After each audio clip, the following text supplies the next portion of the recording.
do that. That's why I didn't have you go first. I think that one of the things, and I told Ben this, I was literally after introductions, we were going to start opening this up as a discussion. One of the things that I think is really interesting is that you have such a diversity of engagement points, right? Whether you're talking about Shay, who is looking from an investor place and really looking at how to use the relative economy that he has access to to catalyze change in a city that is not his, or Nicole, who is from here and moved here, quite frankly, a bit before folk who look like her were moving anywhere called the Cass Corridor. And it's Midtown now for anybody who's new. It's Cass Corridor. Yeah, that's what they call it. South Cass. I was like, what? Thank you for everybody saying it's still the Cass Corridor. I saw a shirt the other day that said it's still the Cass Corridor, and all I want in life is that shirt. So if I'll give you my address if you know where to do that at. Roslyn, who moved here and as a purveyor and maybe voyeur of what was happening, still said, how do I invest myself in the city, and how do I make my viewpoint, relevant and necessary? And then you have people who've been here their entire lives and have been working and watching and writing and talking. Shannon kind of gone and come back. We have these just really interesting perspectives, right? And I think that this is representative of my Detroit. When we talk about where is your Detroit, this is my Detroit. It's Luther, and it's Nicole, and it's Roslyn, and Shannon, and Shay, and it's Ben, and it's Taylor, and it's everybody in this room who have these drastically different perspectives, because one of the things Detroit can do right now, specifically right now, but for certainly all of my life, is you have the space to be whoever you want to be here. You don't have to fall into a line and be exactly what the person before you was or the person after you is going to be, because honestly, we do have a lot of space. We can stretch out laterally very interestingly as people, and then bring that experience back into the specific vertical that we kind of exist within. How do we make sure that we honor that?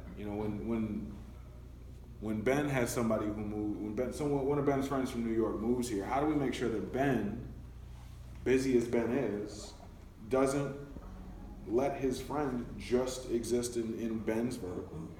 How do we make sure that that person has the opportunity to see my Detroit? Native Newcomer is interesting to me as a project because I want people to see my Detroit, which is incredibly diverse, mostly black, and within that blackness, incredibly diverse, right? And within that blackness, lots of white people. And that's okay, right? But how do we make sure that we're actually having both discussions like this, but then also real action, whether that's neighborhood days or Shay has a brunch series, and you can say what you want about brunch, but breaking bread and talking over that meal is an incredibly important activity. How do we put people in places? How do we allow ourselves to exist in spaces where we can organically grow, not just survive, but really grow into the city that we have an opportunity to fill up, right? We have 700,000 people here. It's a city for 2 million people.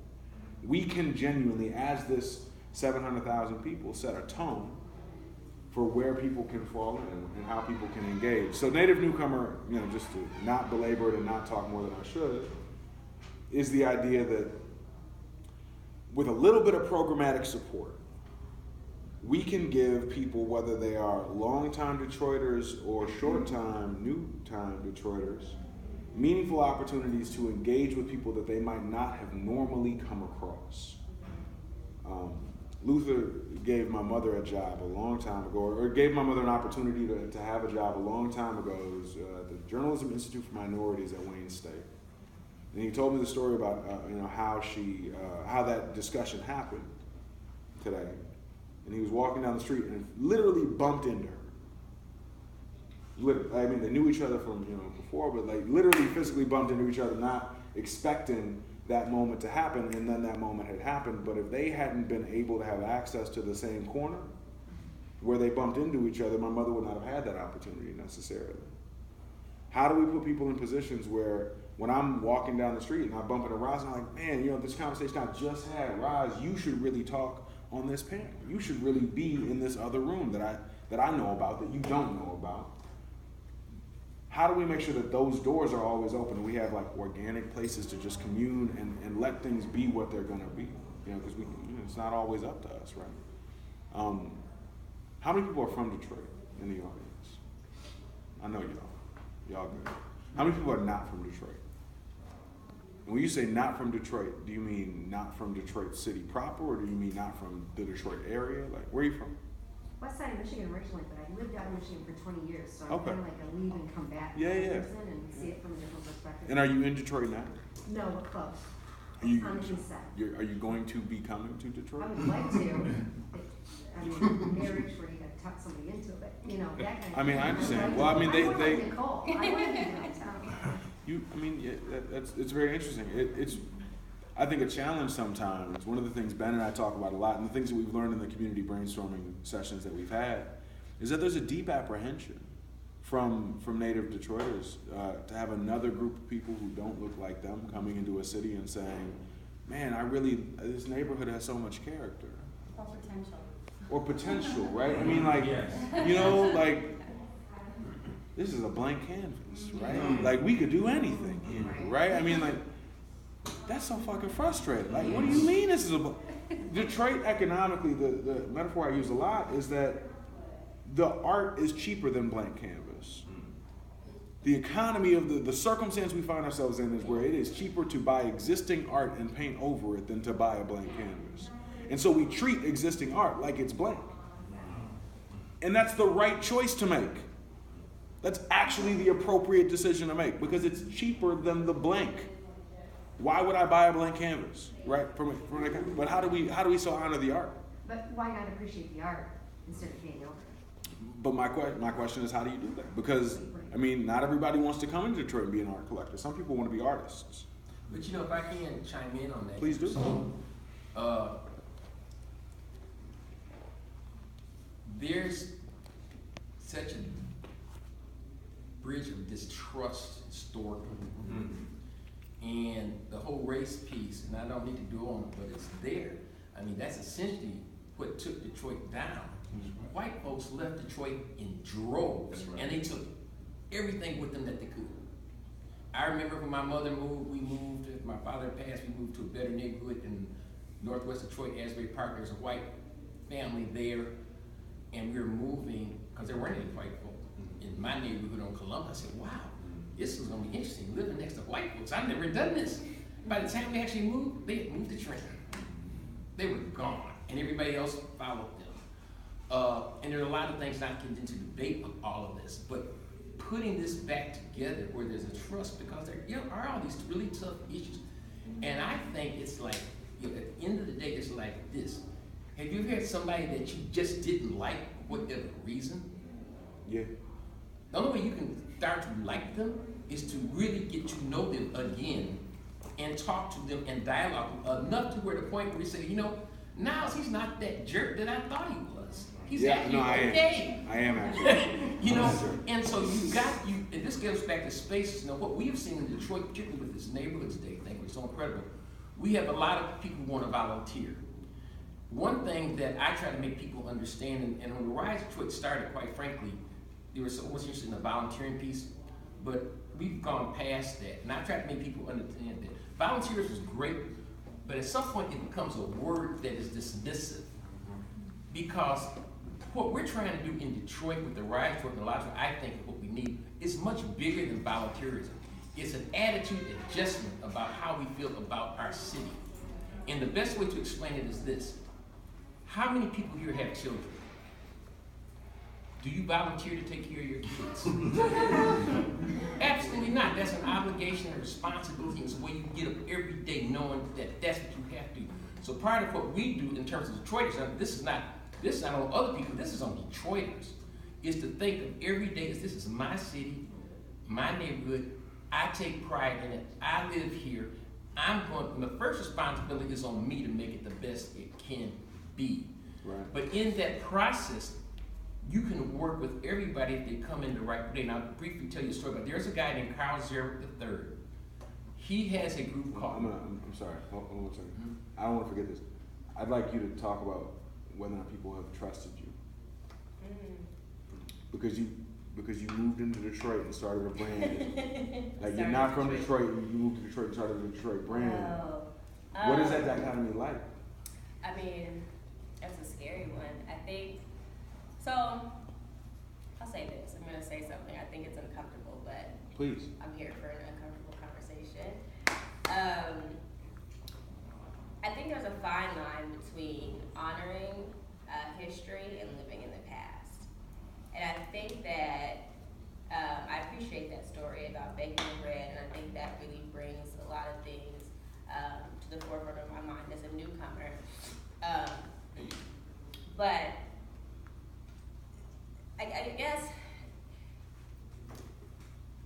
I don't know how to feel when people say, you know, they have an issue with the term rebirth or anything, but the reality is the way, you know, Detroit was operating wasn't working. So like there does need to be like a reiteration of the city.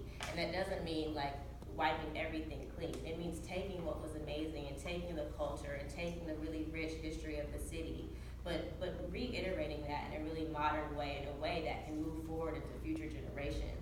I think if you're still doing it the same way we were doing it during the race riots and all of these things, it's not relevant to millennials and high school students that will be taking over the city going forward. So like if they don't understand, and there's a disconnect, right? So you have all these organizations operating for this demographic of people that at some point won't be running the city of Detroit.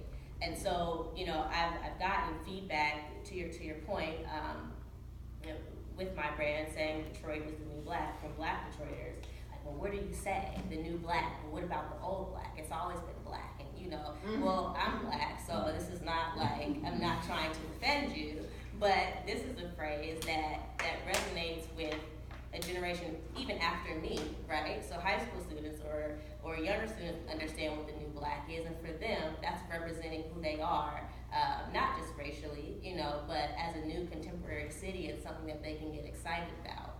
And I think that's gonna pass on after I'm gone, after the people who are older than me are gone, et cetera.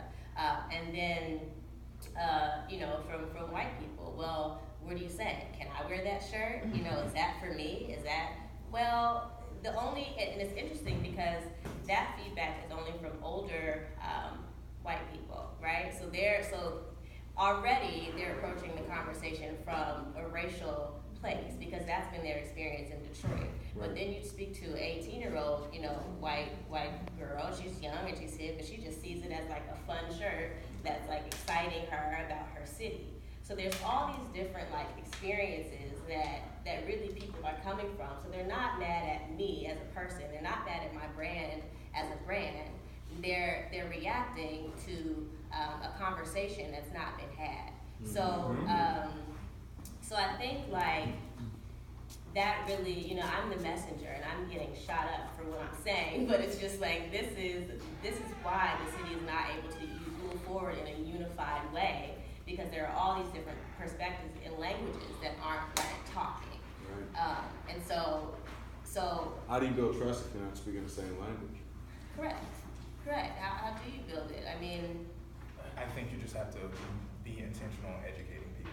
That's something I keep having to remind myself. It's like I'm not mad at like newcomers to the city. When I hear them speak of Detroit as if there wasn't a Detroit before Detroit, but I just have to make sure I educate them on the Detroit that was here prior to them getting here.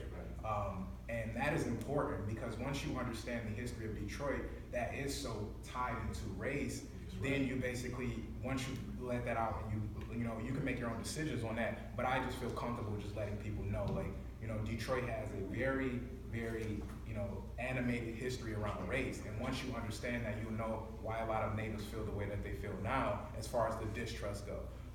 As far as addressing the distrust, I think it's just happening because a lot of the new investment in Detroit, it's purely capitalistic. It's not really about creating this ecosystem that is inclusive of all of Detroit.